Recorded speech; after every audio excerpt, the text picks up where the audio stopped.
cosas.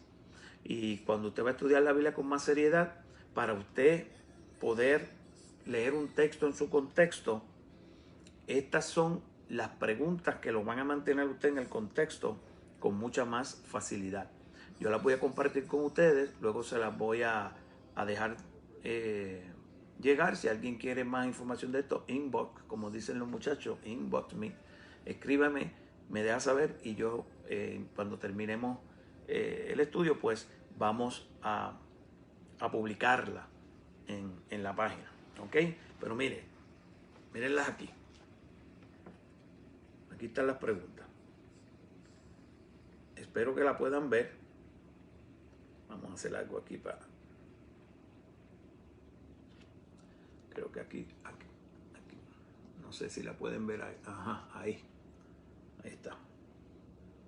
Son 7 preguntitas que usted le va a hacer al texto. Mírenlas bien. ¿Quién lo dice? ¿Qué es exactamente lo que dice el texto? ¿A quiénes se lo dice? ¿Cómo? ¿Cuándo? ¿Dónde? Y el tipo de literatura que está leyendo de la Biblia, qué es lo que propone.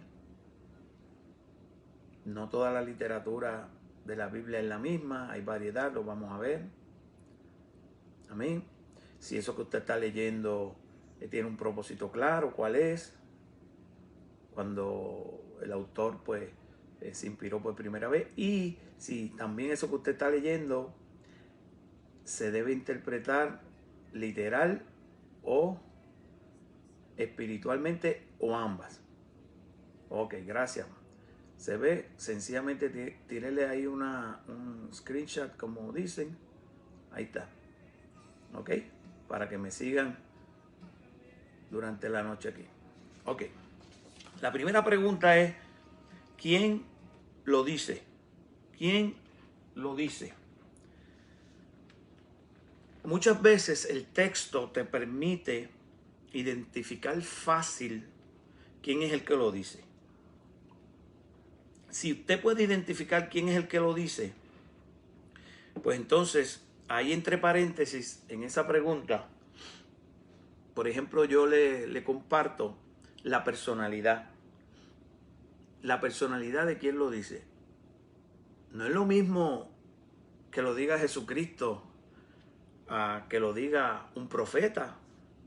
No es lo mismo que lo diga un apóstol a que lo diga un creyente. ¿Cuáles son las experiencias que tú conoces de esa persona o del autor, del que está diciendo el texto? Repito, hay veces que no se sabe fácilmente quién fue el que lo dijo. Estoy partiendo de la premisa cuando se sabe quién es el autor del texto que tú estás estudiando. Usualmente los autores bíblicos tienen un estilo de escribir, de expresarse.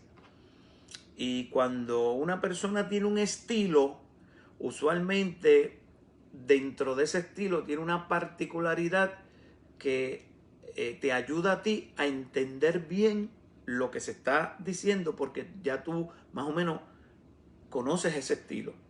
Por ejemplo, hay personas que dicen, no, ya yo conozco a fulano, y cuando fulano habla de esa manera,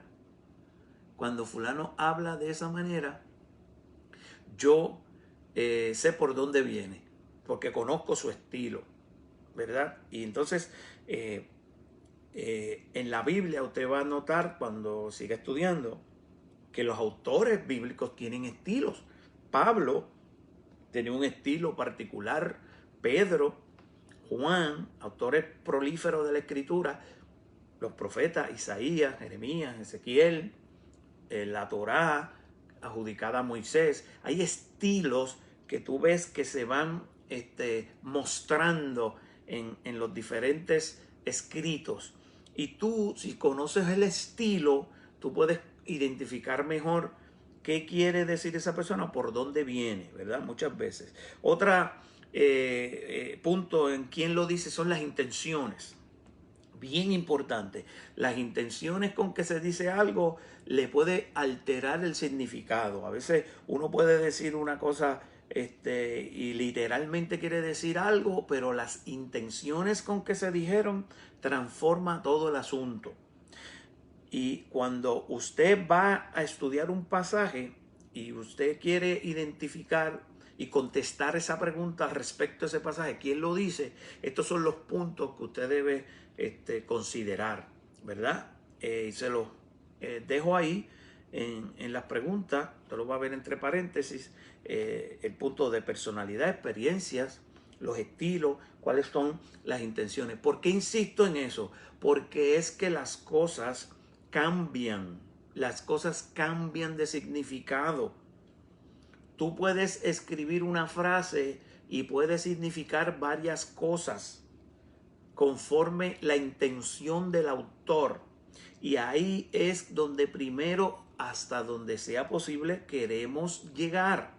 Porque yo no quiero que tú entiendas lo que tú quieres entender o que tú entiendas lo que otro diga que yo dije. Yo quiero que tú entiendas lo que yo intenté decir. Y yo creo que en la Biblia el Señor quiere que nosotros entendamos lo que Él intentó decir. Pero entre lo que Él intentó decir y lo que desemboca en nuestros oídos y mente al pasar de los tiempos y de las experiencias, hay un gran trecho. Y ahí es que nosotros podemos desembocar en interpretaciones que pueden ser fascinantes y pueden ser atractivas y pueden ser bien intencionadas, pero pueden estar muy lejos de la intención original del autor. Y yo creo que Dios quiere ser entendido. Yo creo que Dios quiere que nosotros entendamos lo que Él quiere decir. Y para eso es que vamos a contestar hasta donde sea posible estas preguntas. ¿Quién lo dice? Usted va a tratar de identificar quién lo dice y si es posible, dice, esto lo dijo el apóstol tal, esto lo dijo el profeta tal. Pues yo sé de este apóstol y de este profeta su personalidad, su experiencia, su estilo. Usualmente cuando escribía tenía estas intenciones o la intención de lo que está diciendo aquí es obvia o no es tan clara. Pero esa es en esencia esa pregunta. La segunda pregunta, ¿qué dice el texto? Usted me puede creer que nosotros predicamos de textos, aunque sean favoritos, y el texto no dice lo que nosotros estamos interpretando. Muchas veces el texto no dice lo que nosotros estamos diciendo. Y usualmente eso se debe a que sacamos, como hablábamos la vez anterior, la primera parte, que sacamos los textos fuera de contexto y ponemos los textos a decir lo que nosotros nos parece que debe de decir. Y eso es lo que le llaman un pretexto, ¿verdad? El texto está diciendo lo que a mí me parece, pero ¿realmente eso es lo que dice el texto? ¿Realmente eso es lo que dice el texto? Para darle un ejemplo, uno de mis textos favoritos, por ejemplo, todas las cosas obran para bien para los que aman a Dios, Romanos 8:28. Yo he escuchado personas diciendo, equiparando, asumiendo, miren esto, escuchen esto, asumiendo que lo que dice Romanos 8:28 es un sinónimo de un refrán popular conocido en muchos de nuestros países que dice, no hay mal que dure 100 años ni cuerpo que lo resista. Eso no es lo que dice que todas las cosas obran para bien para los que aman a Dios. Pero yo he escuchado gente que entiende que eso es lo que quiere decir eso. Ahí tampoco dice que todas las cosas son buenas. Ahí no dice que todas las cosas son buenas. ¿Qué es lo que dice el texto? Lo voy a dejar ahí porque solamente quiero que piensen. Que piensen. Y vamos a dar otro ejemplo quizás más adelante para ayudarnos con esto. ¿Qué nos ayuda a nosotros para identificar bien lo que dice el texto? Hoy en día tenemos una ventaja maravillosa que hace 20 años no teníamos.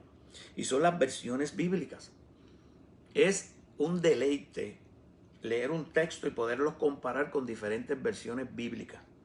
Yo siempre recomiendo la Reina Valera 1995 porque es la Biblia con la que nos criamos la mayoría de los cristianos evangélicos en los últimos 60 años. La versión NIV, ¿verdad? Nueva versión internacional, que es la de la más común que se está usando ahora. En inglés, la nueva versión King James, que compara mucho, es casi un paralelo exacto con la Reina Valera del 95. La magnífica traducción Dios habla hoy, que es una tremenda traducción en un lenguaje más contemporáneo, fluido, más fácil, más común, y fue una traducción directa del griego al hebreo. La nueva versión, que en sí es una paráfrasis, que se está usando mucho ahora, TLA, ¿verdad? Traducción libre actualizada. Esas y otras más que hay en inglés, como la Amplified Bible, la nueva versión, que cuando esa te lo traduce en inglés y te pone entre corchetes explicaciones del texto. Son muy buenas Biblias. Y hay otras más, pero le mencioné algunas. Yo uso muchísimas, todas las que pueda. Me gusta comparar porque resulta que aunque no le cambie la sustancia al texto, sí puede decirte lo mismo en una forma mucho más fácil para ti verlo y entenderlo. Y hay versiones que te ayudan a ver el texto desde otro ángulo. Y entonces te obligan a ti a de verdad extraer lo que dice el texto. Y no caer en la trampa que caemos usualmente de leer por encima, así a vuelo de pájaro, como papagayo, sin pensar bien lo que estamos viendo. Entonces hay algunas palabras en el texto que tú tienes que entender el significado. Ayer mismo estábamos estudiando con mis queridos hermanos y algunos hermanos ambas, de Bridgeport y Waterbury. Y entre los textos que ellos están estudiando conmigo, que ellos están aplicando estas preguntas, hubo un texto de Isaías 26:3 maravilloso, que dice que Dios guardará en perfecta paz a los que perseveran, a los fieles, a los que confían en Él. Entonces, la palabra perfecta en la Biblia, usted tiene que entender que no necesariamente significa lo que nosotros entendemos por perfecto. Entonces, otras versiones lo traducen quizás más cerca del sentido original, que muchas veces cuando la Biblia habla de perfecto, lo que habla es de maduro, completo, integral, ¿verdad? Que en griego una palabra teleios, que quiere decir como anillo al dedo. No quiere decir que usted es impecable, que no hay error, que esa perfección absoluta de Dios, no. Cuando la Biblia, por ejemplo, dice ser perfecto como yo soy perfecto, ahí nos damos cuenta que hay que entender el significado de las palabras. Porque sabemos que no podemos ser perfectos como Dios es perfecto, pero entonces, ¿qué es lo que quiere decir? ¿Verdad? Ser maduro, ser completo en nuestras posibilidades como criaturas del Creador. Él es perfecto absolutamente, nosotros somos completos, maduros relativamente, ¿verdad? Relacionados proporcionalmente al propósito de Dios en nuestra vida, a lo que Dios escogió para nuestra vida. Por eso dice que como este anillo es perfecto para mi dedo, cayó como anillo al dedo. Como anillo al dedo, porque entendí lo que significa la palabra. Este anillo no es perfecto en términos de su composición, pero es perfecto en términos de su propósito, porque cumplió a cabalidad. En Guatemala los hermanos usan mucha la palabra cabal, algo maduro. Entonces, si usted nota el significado de las palabras, son sumamente clave en un texto o en un pasaje, particularmente en algunos pasajes donde esa palabra es puede ser el sentido, como en ese texto de Isaías 26:3. Hay muchos ahí, ¿verdad? Que lo explicaron ayer muy bien nuestros estudiantes de la célula de Warberry, pero por ejemplo la palabra sola, perfecta. En la Biblia hay palabras así que usted tiene que entender esos significados y particularmente en su contexto. Frases idiomáticas. ¿Qué dice el texto? La segunda pregunta, frases idiomáticas. Aquí es un reto grande. Unas frases idiomáticas o idioms, como le dicen en inglés, son esas frases que cuando se traducen de un idioma a otro pierden el sentido, porque son esas frases retadoras, porque para tú entender lo que quieren decir tú tienes que entender ese idioma. Le voy a dar un ejemplo que me pasó a mí predicando, que digo una frase idiomática muy común para los puertorriqueños, y el hermano que me estaba traduciendo en el inglés se tranca porque encontró que si traducía literalmente la frase no tenía sentido alguno si la traducía al inglés. Por ejemplo, yo en ese momento dije, porque nosotros no podemos dejarnos tomar el pelo. Tomar el pelo. Imagínense que usted vaya a traducir eso al inglés, literalmente. Drink the water. Hace sentido, pero drink the hair. No hace sentido. Tomarnos el pelo quiere decir no podemos ser ingenuos, no podemos permitir que nos tomen de tontos, nos engatusen. Podemos decir otras palabras y frases, pero cuando tú te encuentras con frases así idiomáticas en la Biblia, es un problema cuando la están traduciendo al español, y a veces tenemos que estar pendientes de ese punto, porque eso hace toda la diferencia. Y la Biblia hay unas cuantas. Eso no es tan fácil, pero si usted está consciente y está estudiando qué es lo que dice el texto, usted va a estar pendiente y se va a preguntar, esta frase, ¿qué quiere decir en su sentido original? Y así hay muchas frases idiomáticas o hebraísmos en la Biblia que tenemos que tener en cuenta, y obviamente para esto el mejor recurso son diccionarios bíblicos. Pero lo que quiero que sepan es que lo tomen en cuenta, que no porque usted lee una frase, quiere decir literalmente esa frase. ¿Recuerdan a Jesús cuando dijo, si tu mano es ocasión de caer, córtala? Si tu ojo es ocasión de caer, sácalo. ¿Se acuerdan cuando Jesús dijo, no trabajemos por la comida que perece? Por otro lado, la Biblia nos dice que trabajemos, que el que no trabaje no coma. Pero en otro lado, Juan dice, no trabajemos por la comida que perece, sino por por las cosas que no perecen, de vida eterna. Entonces tenemos que entender el uso de esas frases idiomáticas. Si está pensando qué significa de cortarse la mano si es ocasión de caerlo tu ojo, que no digan, pues estaría el manco y el tuerto que hace orilla. Obviamente no se puede tomar eso literal porque tiene otro sentido, ¿verdad? Lo que quiere decir es toma medidas drásticas. ¿Okay? Tomen medidas drásticas. ¿Sabe cuando dice también el que no aborrece padre o madre? Pero ¿cómo hay que aborrecer? Si la Biblia dice que hay que amar a padre, y ahora dice el Señor que el que no aborrezca. No, está usando frases idiomáticas. Modismo se llaman eso.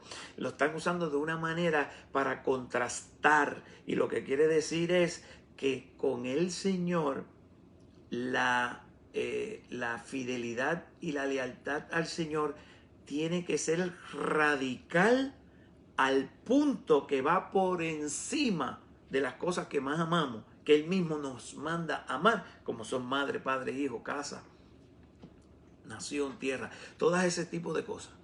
Entonces, cuando uno está pendiente de estos detalles, pues se le va a hacer más fácil y más enriquecedor, se los aseguro, y va a disfrutar más del estudio y la lectura de la palabra. Otra cosa que hay todavía más que la segunda pregunta, ¿qué dice el texto? Conceptos.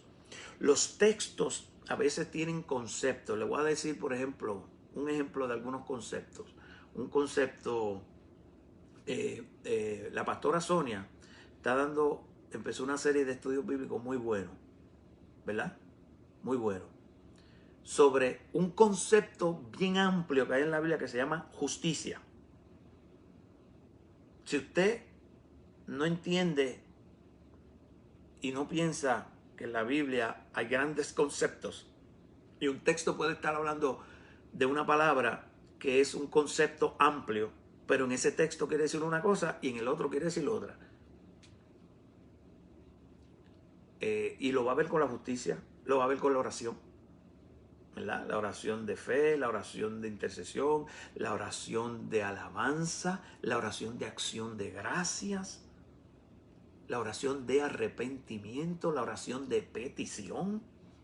Amplio, un concepto amplio. La fe, un concepto, usted quiere un concepto más amplio que la fe. La fe no es solamente creer que algo existe, la fe no es solamente aceptar intelectualmente un conjunto de creencias y verdades que se postulan en una religión. La fe no es solamente confiar, la fe también es esperar, la fe también es arriesgarse. La fe también es esperar pacientemente. La fe también es luchar. La fe también es atreverse de tal manera que usted arriesga todo en las manos de ese Dios, en este caso que usted tiene fe. Los demonios tenían fe, otra clase de fe. La fe que acepta la existencia y la realidad de lo que era Jesús. De hecho, los demonios, esto es un paréntesis, muchos de ellos tuvieron más claro quién es Jesús que muchos obvios judíos de aquella época y creyentes de esta.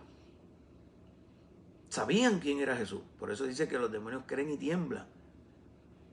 Pero ¿esa es la única fe que habla la Biblia? No. La fe tiene varias caras. De eso vamos a hablar en otra ocasión.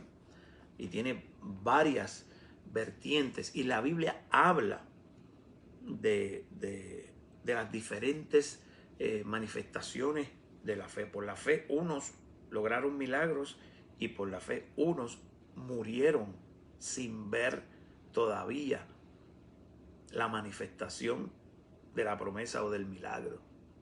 Y Dios honró a los que por fe hicieron milagros y a los que por fe dieron su vida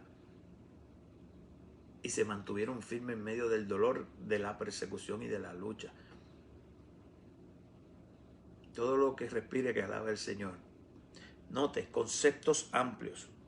La fe, la justicia, la oración, el amor. El amor. El amor nada más pasar mano y tener cariño y ternura. No, sabemos que no, porque entonces Dios cuando disciplina no ama, y él dice, el padre que disciplina ama. Fe, ve cómo son conceptos bien amplios, bien amplios. Diferentes connotaciones del amor en la Biblia. Hay como 5. Podemos hablar de grandes conceptos bíblicos en otra ocasión, que esperamos hacerlo si Dios nos ayuda. Así, pero solamente le estoy dando ejemplo. ¿Tendrá ese texto, ese pasaje, algunos conceptos como este, como es la fe, el amor, la gracia? Casi siempre los conceptos están representados, y le voy a decir este último, por grandes verdades teológicas y creencias de la fe cristiana. Pero hay un concepto bien interesante que es el corazón y el espíritu. O sea, que a veces en la Biblia se usan términos intercambiables. Por ejemplo, la gente, no, aquí no está hablando del espíritu, aquí está hablando del corazón. Y a veces quiere decir lo mismo. Se usan términos y conceptos intercambiables. A veces cojan, por ejemplo, espíritu. ¿Con qué espíritu ustedes hacen eso? Eso significa ir con qué actitud, ¿verdad? ¿Con qué actitud? Mi espíritu da testimonio a su espíritu. Ahí quiere decir otra cosa. Y recibiréis poder cuando venga sobre nosotros el espíritu. santo. Entonces, la Biblia usa términos y conceptos con diferentes aserciones, con diferentes entendimientos. El texto que tú estás estudiando, que tú estás leyendo, ¿qué conceptos está usando? Que tú puedas identificarlo, ¿verdad? Me amaréis con toda tu mente, con todo tu corazón, con toda tu fuerza, con, con, con todo lo que tú tienes.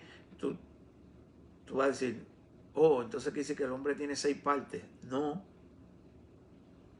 que le vas a amar a Dios de una forma integral, completa, con todo lo que tú eres, con todo lo que tú eres. Cuando dice corazón a veces en la Biblia se refiere a tus emociones, a tus sentimientos, a tus intenciones, a tus motivaciones, al centro del asunto, al centro de lo que tú eres en esencia como persona. Son conceptos. Otra cosa que estamos mencionando aquí que te va a ayudar a contestar la pregunta que dice el texto es las connotaciones. ¿Qué sinónimo yo le podría encontrar al concepto connotaciones? Mire, una connotación en nosotros acá hablando, por ejemplo, cuando la persona te puede decir una cosa, pero lo que te dijo fue lo que nosotros llamamos en nuestras comunicaciones más coloquiales, indirectas. Eso que me dijo, o que ella me dijo, o que el texto dice, lo dijo como una indirecta para los que estaban escuchando al autor del texto cuando lo dijo en su momento. Eso fue como una indirecta. Sabes que las palabras cambian de significado dependiendo de sus connotaciones, ¿verdad? Por ejemplo, alguien me dice a mí, no sé, y eso varía, depende de la cultura y de la jerga particular de tu grupo étnico, donde te criaste, de tu barrio, hasta de familias. Entonces uno puede tener una connotación irónica, hasta sarcástica, en lo que uno dice. El problema del texto es que para tú saber más o menos la actitud con que lo dice, pues tienes que meterte en el contexto, porque una de las ventajas que tiene la comunicación personal es que tú puedes ver el lenguaje corporal y eso te ayuda muchísimo. Pero cuando tú estás leyendo un texto, tú no estás viendo rostros, tú no estás viendo gestos, tú no estás viendo ciertas gesticulaciones y movimientos que le dan un sentido diferente a las palabras.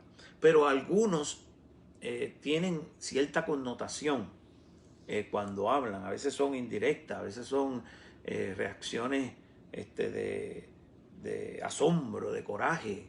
Y eso pues te va a ayudar. Así que esas son varias de las preguntas o de los puntos que tú vas a ver en cuanto a qué dice el texto. La tercera pregunta es ¿a quiénes? ¿A quiénes? Obviamente pues la audiencia inmediata. La audiencia inmediata que se puede identificar que pudo tener el texto. Y eso te va a ayudar muchísimo, obviamente, en el desarrollo del contexto. Por ejemplo, si usted lee la Biblia de Génesis hasta Apocalipsis y usted busca en la Biblia la historia de cómo Jehová se relaciona con su pueblo Israel desde Génesis, usted puede ver que hay distintos audiencias inmediatas en unas situaciones históricas particulares. Y eso no se puede seguir ignorando a la hora de leer el texto. Y si usted quiere descubrir el contexto, hasta donde sea posible, usted debe descubrir, bueno, cuál fue la audiencia inmediata. Un ejemplo, que todos obvian esto. ¿Cuál fue la audiencia inmediata cuando el vidente de Patmos recibe la revelación? Patmos fue donde exilaron a Juan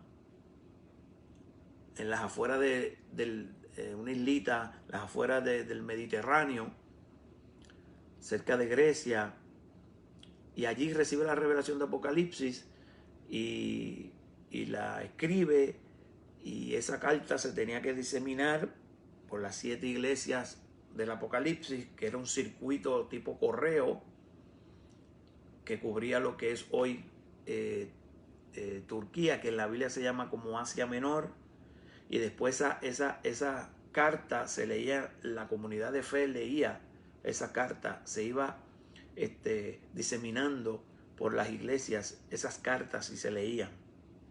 Pero ¿cuál fue la audiencia inmediata que tuvo Apocalipsis? La iglesia perseguida para el tiempo de Nerón y los otros emperadores romanos que vinieron en la postrimería del primer siglo. Ok, entonces, eso no te dice nada a ti, eso te dice todo, porque de ahí es que tú tienes que partir. ¿Quién era la audiencia? La audiencia era una iglesia. Lean las cartas, por ejemplo, los mensajes de las 7 iglesias de Apocalipsis, para que ustedes vean lo que estaba pasando en general y en esas iglesias en particular. El Señor particularizó un mensaje histórico. ¿Que eso tiene resonancia y nos da un mensaje hoy? Pues claro que sí. Pero lo que quiero decir es que en la medida y manera que entendamos que fue para ellos en un contexto particular, en esa misma medida y manera vamos a entender mejor lo que puede decirnos a nosotros. Porque esas cartas se seguían repartiendo. De hecho, Pablo dice en la carta a los Corintios que las cosas que se escribieron antiguas no nos pasó a nosotros. Nosotros no estuvimos ahí ni con Noé, ni con David, ni Moisés, ni David, para nada. Pero dice que esas cosas, ya para el tiempo de Jesús, o después de Jesús, cuando Pablo está escribiendo a los Corintios, dice que esas cosas se escribieron y el Espíritu Santo las registró en la Biblia para que nos sirviera de ejemplo. Es decir, que hay unas lecciones, hay unos principios espirituales que nunca caducan y nunca mueren. Principios estoy hablando. No estoy hablando de leyes ceremoniales, ni estoy hablando de unos mandamientos únicos para un momento dado, histórico, para el pueblo de Israel antes de Jesucristo. Pero hay unos elementos espirituales y unas lecciones de fe que están ahí. En el Antiguo Testamento les sirvieron para los creyentes gentiles que se convirtieron, y Pablo se lo está diciendo en el libro de Corintios. Entonces, es importante hasta donde seamos posibles decir, bueno, ¿a quién es que le están escribiendo esto? ¿A quién es que le están escribiendo esto? ¿A qué tipo de personas le están escribiendo esto? ¿Y qué otra audiencia pudo haber tenido el autor en mente para escribir esto? Hay muchas cosas en la Biblia que se escribieron para una audiencia inmediata, pero también el Espíritu Santo teniendo en mente los creyentes y los hijos de Dios que íbamos a venir siglos después. De hecho, Jesucristo en Juan 17 dice, Padre, no oro para que los quites del mundo, sino para que los guardes del mundo. Y oro por ellos. Escuche bien esto. Esa es la famosa oración sacerdotal de Jesús en Juan 17. Pero oro por ellos y también, miren esto, por los que van a creer por la palabra de ellos. Es decir, que Jesús ya oró por nosotros. Él sigue orando a la diestra del Padre, dice Romanos 8. Intercediendo por ti, por mí, en esta misma hora, en este preciso momento. Bendito sea el nombre del Señor. Pero oró allí antes de ascender a los cielos. Oró por los que iban a creer por la palabra de los apóstoles. ¿Cuántos siglos han pasado? Esa palabra se desató y esa palabra siguió alcanzando, porque lo que es espiritual no muere. Lo que es eterno no muere. Lo que es principio del reino no muere. Eso continúa. Caduca lo que son leyes y normas específicas ceremoniales para una temporada, para un pueblo, en una circunstancia única y particular de la historia. Pero todos los principios, la ley moral del Señor, los principios espirituales siguen. Pero la mejor manera de yo entenderlo es cómo fue o a quién fue que se le compartió. Esa es la pregunta número 3. Así que hemos discutido quién lo dice, la pregunta número 1, qué dice el texto y a quiénes. Esas son las tres preguntas que tú le vas a hacer a tu texto favorito, a tu pasaje, cuando decidas meterte en el estudio un poquito más profundo de la palabra. La cuarta pregunta es ¿cómo lo dice? Esto es bien interesante. ¿Cómo lo dice? Mire, hasta donde sea posible, es más fácil verbalmente. Ustedes me están viendo a mí y yo cuando los veo a ustedes y hablamos, pues tenemos lo que se llama un lenguaje verbal. Y eso añade, quita y ayuda muchísimo. Y a veces hasta comunica más que las mismas palabras. Pero aún en la lectura uno puede identificar el tono con quien se dice algo. De hecho hay un refrán famoso que dice, mira, no es lo que dices, sino cómo lo dices. Lo que eso alude es que tiene un impacto primero para el que está leyendo, en este caso el que hace la lectura bíblica, y el que está oyendo, en el caso cuando tú compartes la palabra, el tono. No podemos ignorar, te lo voy a decir bien, se requiere una madurez extraordinaria que casi ninguno de nosotros tiene, o por lo menos no al nivel que deberíamos tener, para tú recibir un mensaje bueno, correcto y apropiado en un tono inapropiado. Está ya probado que nosotros respondemos muchísimo mejor a los tonos que a la palabra per se. El tono es la primera impresión que nos da una palabra, es el tono.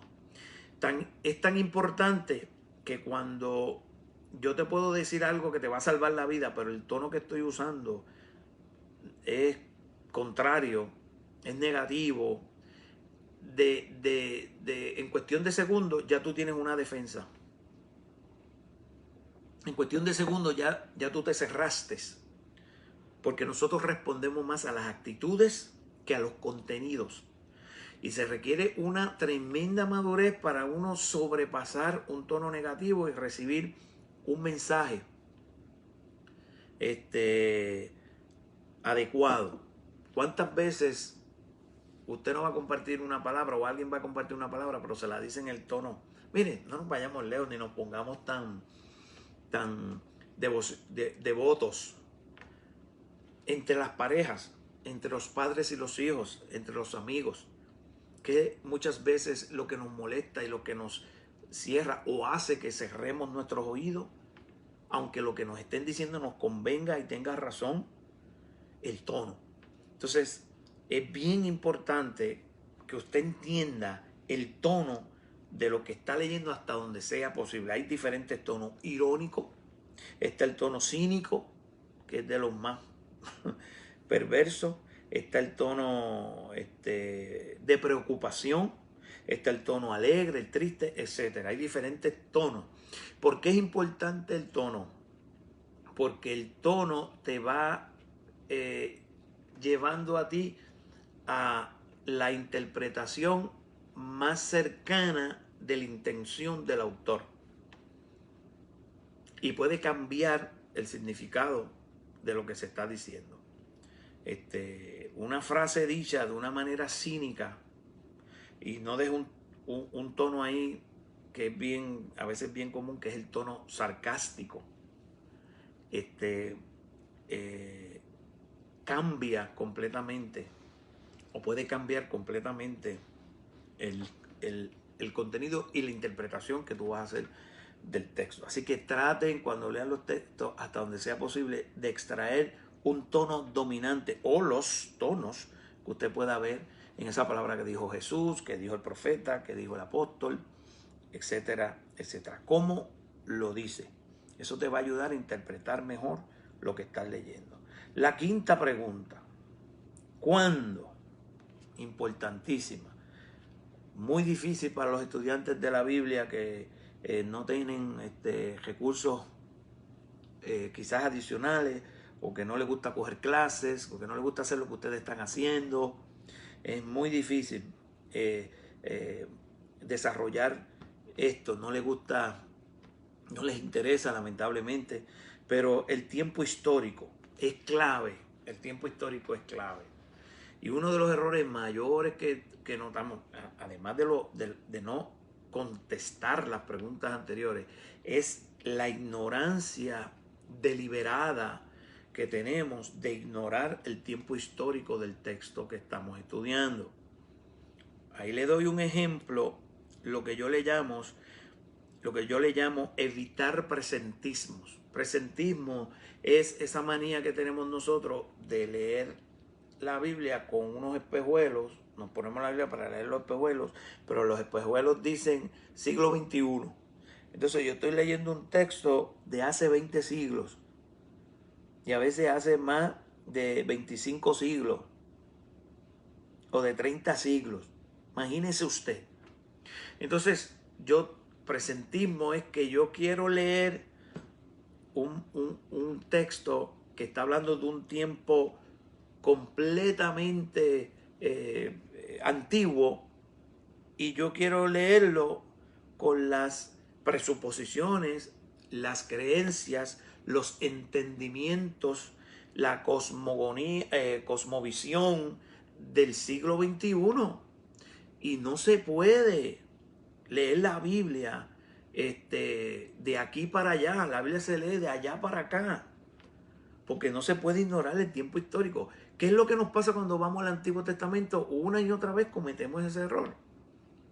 Queremos leer el Antiguo Testamento y el tiempo histórico, como eran las cosas en ese momento, y aplicarle la ética del Nuevo Testamento y de la cultura contemporánea, como se hacen las cosas ahora. Por ejemplo, el caso de Abraham y Agar. Muchos ponen el grito en el cielo, pero ¿cómo? Que si esclava, que si cómo es posible que una mujer le diga a su marido que use el cuerpo como surrogate mother, eh, para que engendre y tenga descendencia. Eso jamás se permitiría. No conozco una hermana que jamás, que en su juicio cabal permitiría eso hoy día en el 2020, en el siglo XXI. Los reyes con concubinas y todo ese tipo de cosas, las cortes, esas costumbres, ese patriarcalismo, eso no se permitiría. Pero cuando usted ve la Biblia, entonces la gente empieza a cuestionar a Dios y empieza a confundirse. Unas costumbres que eran recomendadas y esperadas por Dios en aquel tiempo y en aquel espacio, lo que se llaman las leyes ceremoniales, que aplicaron para un tiempo que ya no aplican ahora, pero entonces pero están en la Biblia, pero no están en la Biblia porque son para ti aquí ahora, no son principios espirituales, son normas, son mandatos que Dios estableció en un momento dado, bajo unas costumbres, bajo unas condiciones, bajo un tiempo histórico, que era menester hacer esas cosas que Dios entendió que había que hacer. La guerra, las cosas que el Señor le decía a Israel que tenía que hacer para distinguirse de los pueblos paganos y idólatras que le rodeaban. Toda la lucha que tuvo Dios con ese pueblo para distinguirlo de los demás pueblos y separarlo, etcétera, etcétera, etcétera. Muchas costumbres que hay en el tiempo antiguo. Otra cosa, que en ese tiempo histórico sucedieron un montón de cosas que la Biblia dice que sucedieron, pero tampoco dice que fue que Dios las mandó. No dice que Dios quería eso. Vamos a discutir eso más adelante. Sencillamente la Biblia menciona que eso sucedió. Describe, no prescribe, no manda, no receta, sino que describe cosas que sucedieron en y alrededor del pueblo de Dios, en y alrededor de siervos de Dios y siervas de Dios. Entonces, se nos hace bien difícil a nosotros porque queremos leer la Biblia como si la Biblia se hubiese escrito el año pasado aquí en los Estados Unidos de Norteamérica o en nuestros países latinoamericanos, que la Biblia se hubiera escrito recientemente. La Biblia no es un periódico. La Biblia es un manual del Creador con una intención sobre todo teológica, para plantear las cosas que Dios quiere que nosotros sepamos que son suficientes para alcanzar la vida eterna. La Biblia no es un periódico, la Biblia es un manual teológico que contiene un profundo mensaje profético. Pero usted no puede leer la Biblia como un periódico.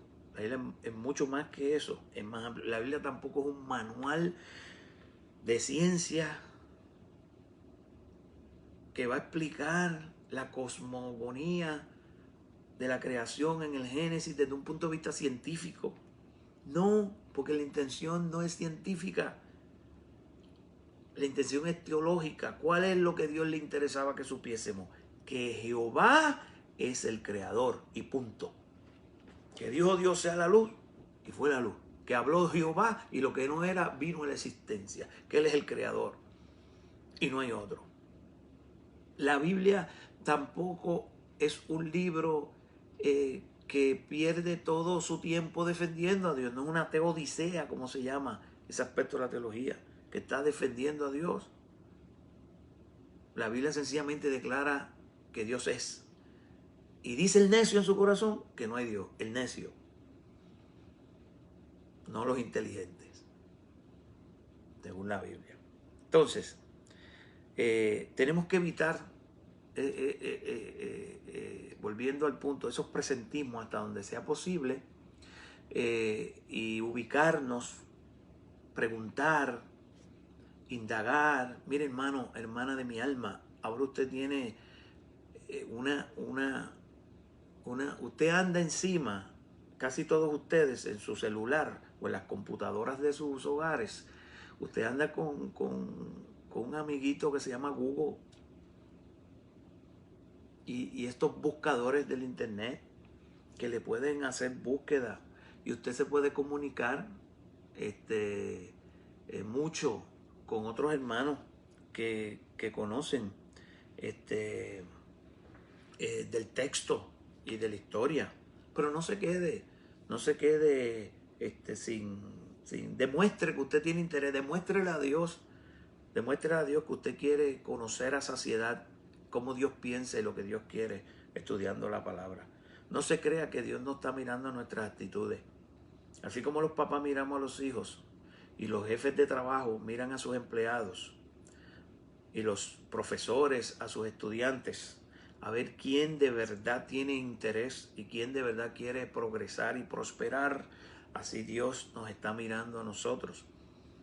Y yo les garantizo que cuando Dios vea el esfuerzo de nosotros porque queremos saber más de su palabra para conocerlo más a Él, pues en esto consiste la vida eterna, en que te conozcan a ti y a quien tú has enviado.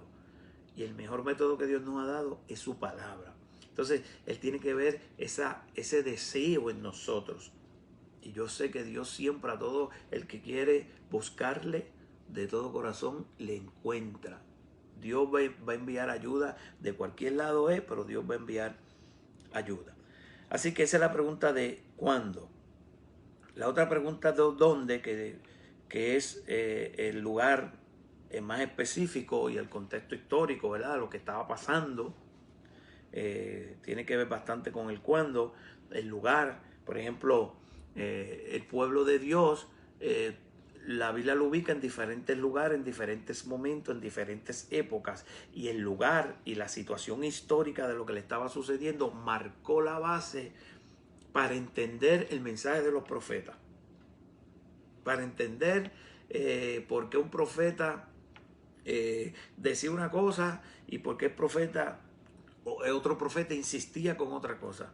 Entonces, cuando tú ves las diferentes etapas o diferentes lugares y contextos históricos, el pueblo no siempre estuvo en Egipto, no siempre estuvo en el desierto, no siempre estuvo en la tierra, conquistó la tierra prometida y se quedó ahí. El pueblo fue sacado una parte a un exilio.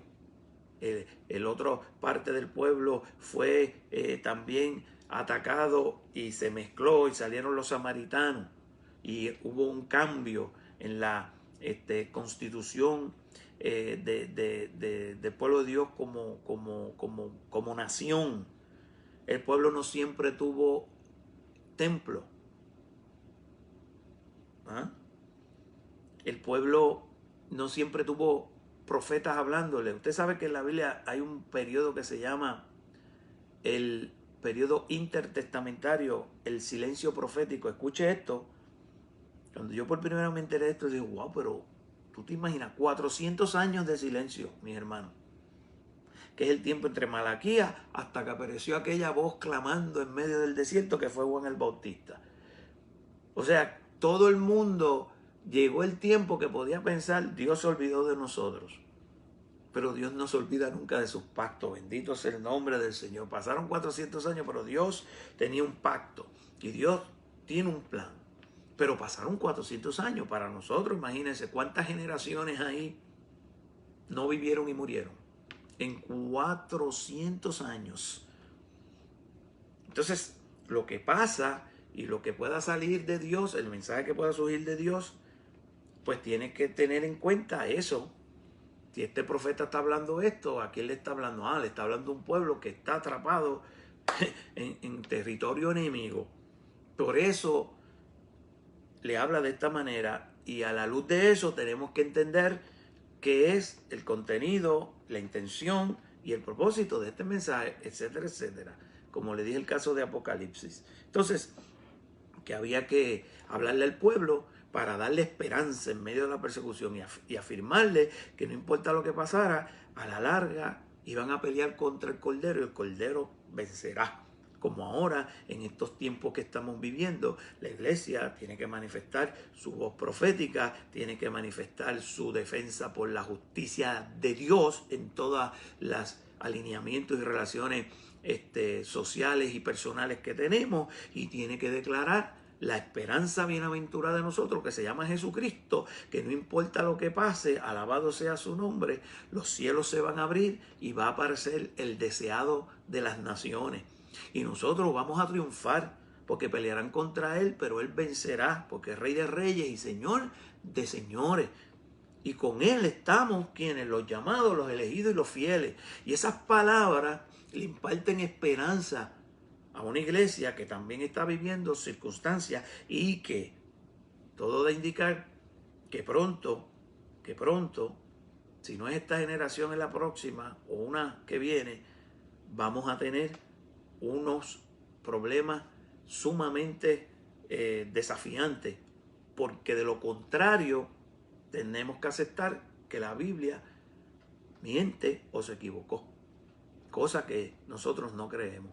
Nosotros creemos la Biblia, y la Biblia dice que antes que Cristo venga van a suceder muchas cosas, y mientras eso pasa, la generación que nos toque vivir eso, si somos nosotros o la que viene, necesita recibir una palabra contextualizada, que tenga en mente su lugar y su contexto histórico que está viviendo.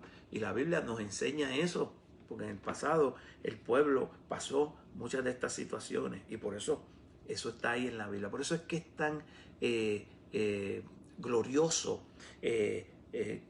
hacerse esas preguntas, ¿verdad? ¿Quién lo dice? ¿Qué dice el texto? ¿A quiénes se lo dice? ¿Cómo lo dice? ¿Cuándo lo dice? ¿Dónde lo dice? ¿Y qué se propone? Que sería la séptima pregunta. Pero yo voy a dejar esta séptima pregunta para la próxima semana, porque quiero mantenerme en lo que le prometí, ¿verdad? Que no íbamos a estar más de 1 hora y 15 minutos. Y ahí les dejo las preguntas para que las repasen y vayan buscando el texto suyo de preferencia, su pasaje, y le apliquen. Ahí está otra vez. Si no lo vi al principio, ahí está. Y la semana que viene, Dios mediante, vamos a hablar un poquito de la séptima pregunta, que es lo que se propone el texto como género literario, el propósito, y si es literal o espiritual. Y la tercera parte, que son 5 consideraciones fundamentales en adición a estas preguntas, que son bien buenas a la hora de usted estudiar la palabra del Señor. Que la paz de Dios sea con todos y cada uno de ustedes, que puedan decir como el salmista: en paz me acostaré y asimismo dormiré, porque solamente tú, oh Dios, me haces vivir confiado. Y recuerde que en la noche será la tristeza, pero en la mañana será la alegría, porque nuevas son sus misericordias cada mañana. La paz de Dios, el amor del Padre, la gracia del Hijo